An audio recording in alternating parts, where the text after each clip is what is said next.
Hey, welcome back to Learning Bee. Today we will deep dive into the very crucial aspect of business analysis as well as project management, that is, requirement prioritization.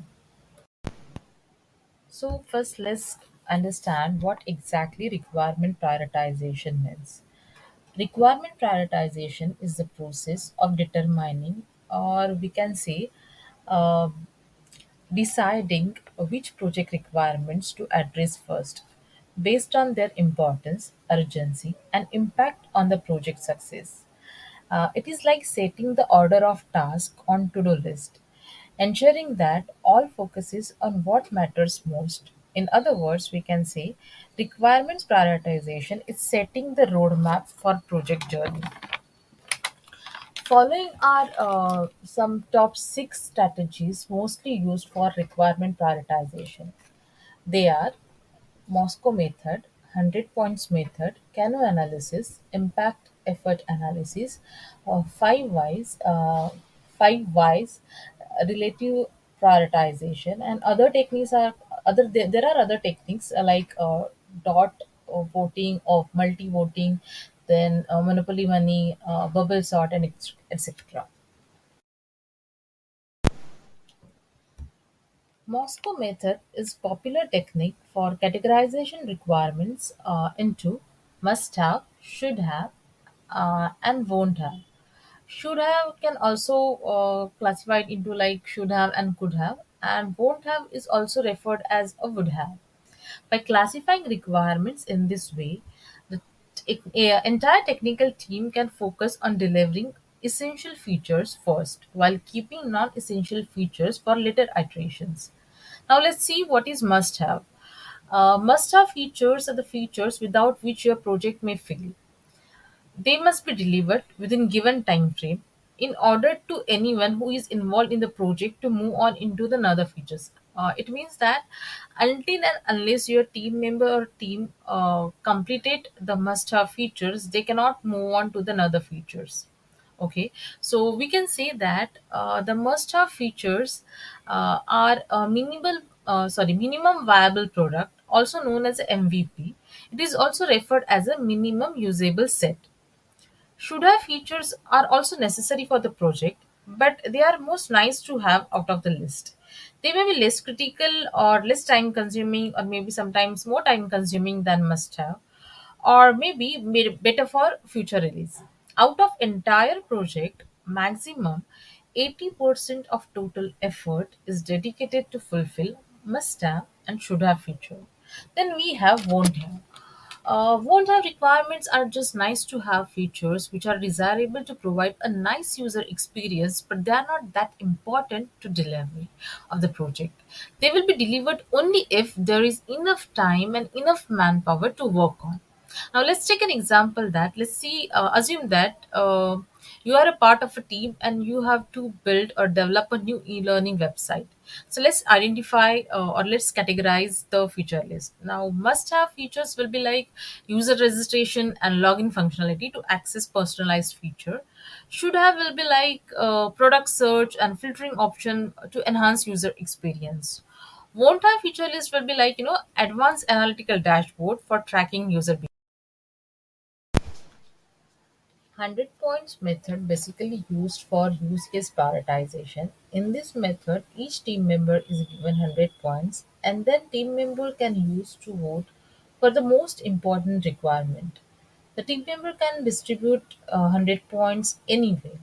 Team members can either distribute 100 points in the way like 30 points for one requirement, 40 for another requirement, and remaining points to the another requirement, or simply the team member can give all the 100 points to the one requirement which they may feel very important.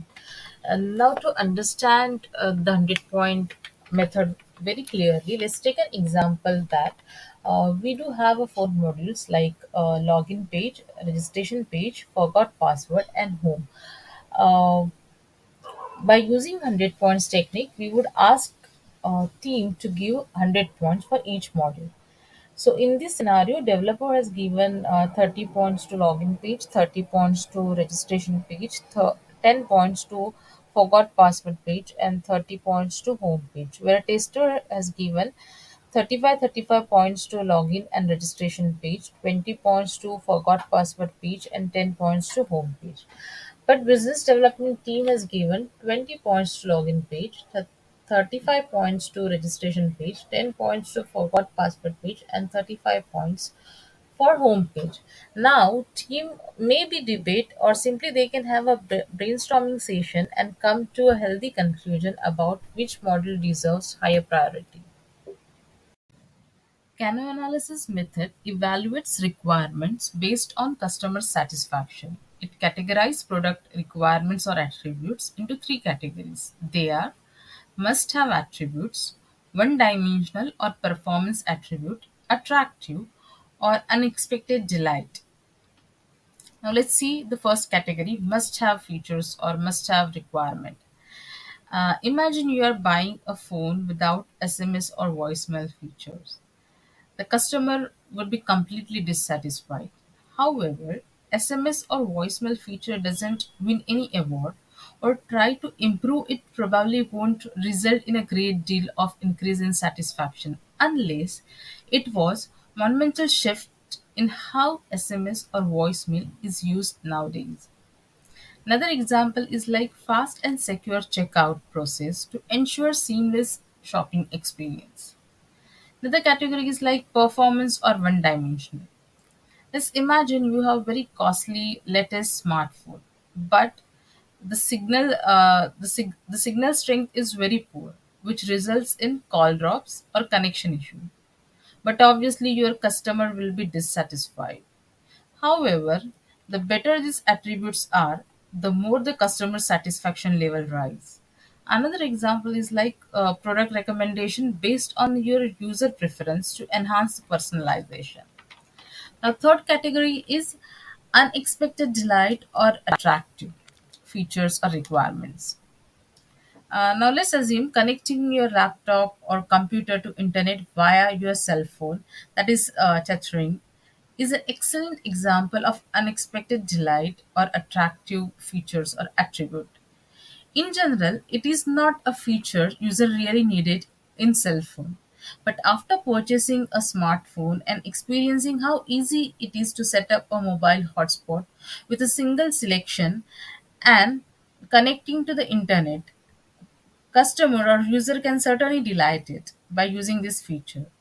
User may not use it often, and if it wasn't there, they may not mind it. But having it available makes user very happy every time when they use it. Another example is like gamification feature like loyalty program or badges to incentive repeat purchase.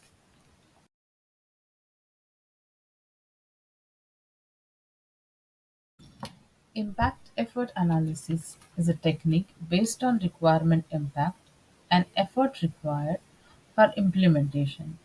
It helps team to make informed decisions. High impact, low effort requirements typically take a precedence, maximizing project return on investment. Example is like high impact, low effort will be like implementation SSL encryption for enhanced security. High impact, high effort will be like developing a custom payment gateway to support multiple currencies. Low impact, low effort will be like adding newsletter subscription option for marketing purpose. And low impact, high effort will be like customizing the checkout process with animated progress indicator. In five whys method, the analyst asks stakeholders why the requirement is necessary. Um, he or she may be asked this twice, five or less time until the importance of requirement is established. The answer tells if requirement is indeed necessary or whether it may be cancelled or postponed after the priority has been established.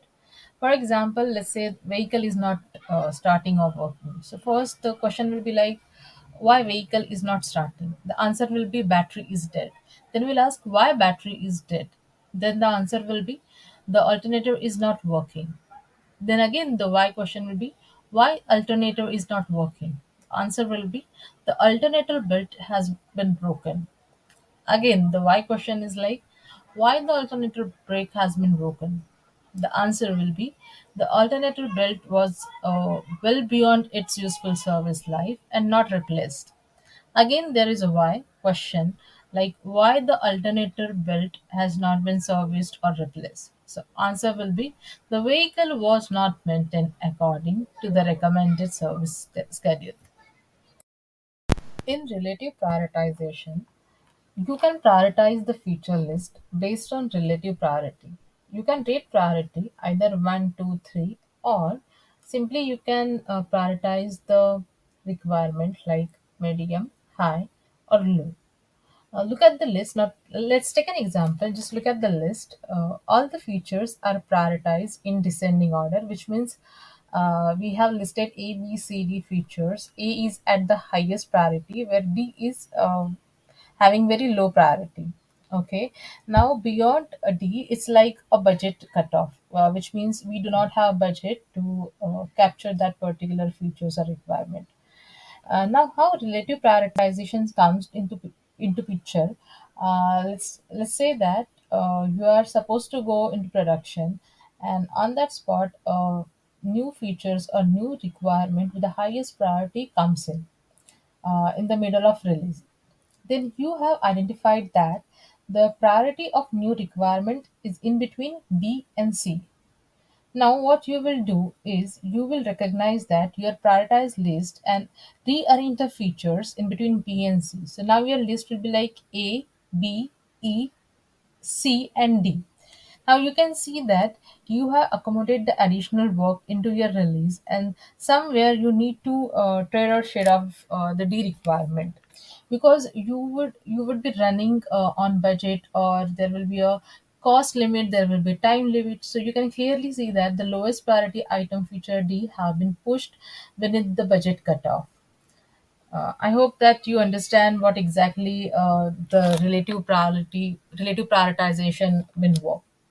So now, as you can see, that requirement prioritization is very crucial in business analysis as well as in product project planning, ensuring that team focuses their effort in delivering value where it matters most.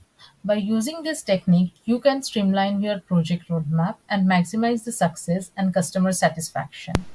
Thanks for watching. If you found this video helpful, be sure to like, share, and subscribe for more practical insights. And yes, don't forget to play bell icon to get notification on our latest video update. Till then, be safe, keep learning, stay connected, and take care.